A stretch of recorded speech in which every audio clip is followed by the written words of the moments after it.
Most junkies become idiots. That's really what finally turned me around. We've only got one subject in mind, which is the dope.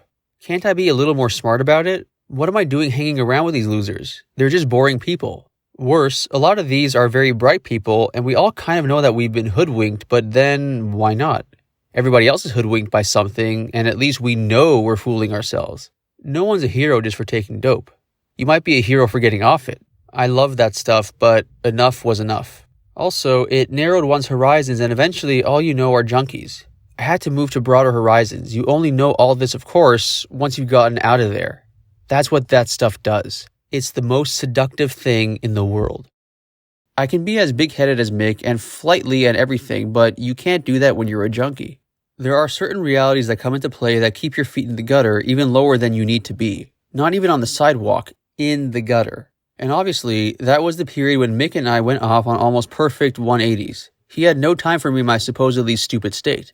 I remember being at the disco once in Paris and I was to meet the man, and I was sick. People were dancing around little glitter balls and I'm under the benches just hiding and throwing up because the man hasn't arrived. And I'm also wondering, will he fund me under here? If he does arrive, he might look around and back off. I was in a distressed frame of mind, let's put it like that.